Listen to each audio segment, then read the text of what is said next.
8 to 8 here on 2 to You, and we mentioned that we would have Dubbo Regional Council Mayor on, Matthew Dickerson, to give some updates on the wild weather from last night. He joins us right now in the studio. Mr. Mayor, good morning to you. Yeah, good morning.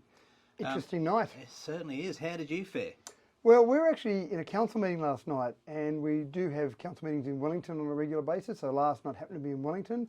So we did actually have a bit of weather down there, nowhere near the same level as Dubbo, but we did actually lose power at one stage during the council meeting. So right? we're in complete blackness, and so we had to adjourn the council meeting for 5 minutes while we got things back up and running. Our live streaming didn't work properly because our internet connection was impacted. I jumped on the live stream thinking I'm going to hear from our hard-working councillors, and couldn't hear you guys. You could see us, but you couldn't hear us. So we've got the recording. So we will Some people would say that's perfect. maybe seen but not heard. But we will have the recording up there, the full recording with video and audio. So we do apologise for that. But again, when we started the meeting last night, we were actually going through the briefing, and at the briefing where we had some people coming in remotely, that was all working fine at the beginning, and then something happened with the internet connection, and so that was impacted. So not ideal circumstances, but we didn't actually realise the full extent of what was happening in Dubbo because we had to continue on with the meeting, and so my phone was getting various messages and phone calls, including from my wife, who had a neighbour's tree across our house, so she was trying to find out what to do and what was happening there. But certainly from a council perspective, the good news is that things like water is still being treated. We've got power there. Obviously, we've got backup generators at places like our water treatment plant and our sewage treatment plant. So you can still turn the tap on, even though you might not have power at your place. A lot of houses don't have power still. You might not have power there, but you can turn the tap on, and obviously you don't need power for your tap to work, so you can still get that. You mightn't have hot water because you might have a cold shower, but at least you'll be able to have water still running there. And you know when you flush your toilet, it's going to go somewhere, so sewage treatment plant's working. Things like the airport. I mean, there's so many facets to council.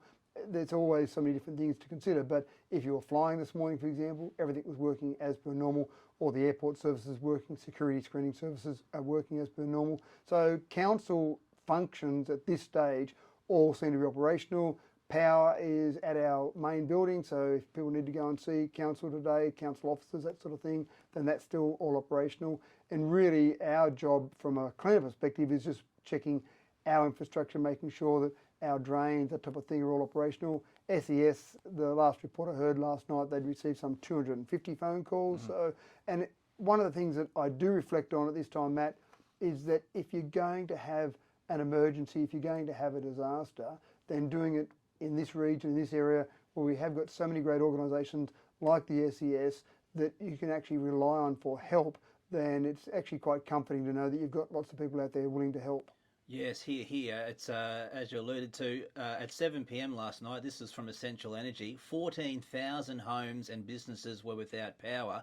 Now there's still a couple of hundred around Dubbo that are without power. But goodness me, in such a short amount of time, 14,000 down to a couple of hundred. Yeah. I feel for those that are still without power, like we just heard from Karen then. But it is great that our SES, the energy companies, all those emergency services, as you say, in our region, working so hard to get things back to normal. And not pleasant conditions either. Last night, obviously, it's dark for a start. It's wet. There was still a bit of weather around that wasn't brilliant.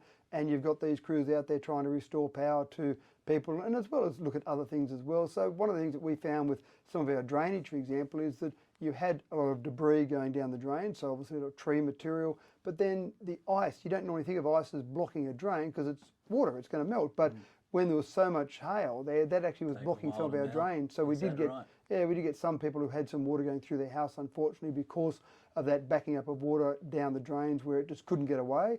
And even this morning I've been out for a bit of a drive and a walk around to look at different areas, and just the high water mark, you see where that water got to in a very short period of time last night because of some of those blockages there. Obviously lots of trees around. You've got to be careful when you're driving, and when you're walking. I had a look around some of the Tracker-Riley cycleway this morning, and certainly there were some branches down, some trees down.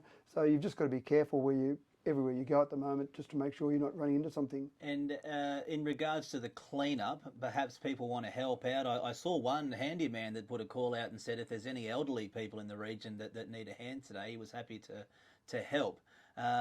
Is there some way council can sort of collate that sort of stuff?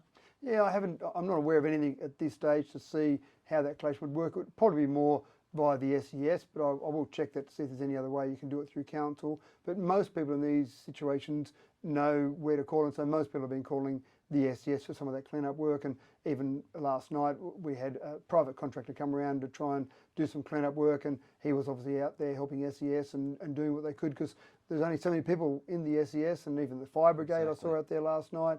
There's a whole range of different volunteer services that were out there, again, late at night, in terrible weather, in terrible conditions, trying to help out in any way they could. And the best word there is volunteers. They've stepped away from their family and kids and whatnot, and their own family and kids might have issues, but they're out and about helping others, which I think is very commendable. Yeah, absolutely right. And so the community is always thankful for the wonderful work they do, so we really appreciate that. And even when we look at our ABS stats, Matt, Dubbo and this region has higher volunteering rates than the state average and the national average. So you do find that there are a lot of people out here who do want to help, and that's fantastic, and we do thank them. Proud to be a part of this region, and great to have you on as always, Mr. Mayor. Thanks for your time this morning. My pleasure, Matt. It's 2 minutes to 8. Latest news, sport and weather's coming up next.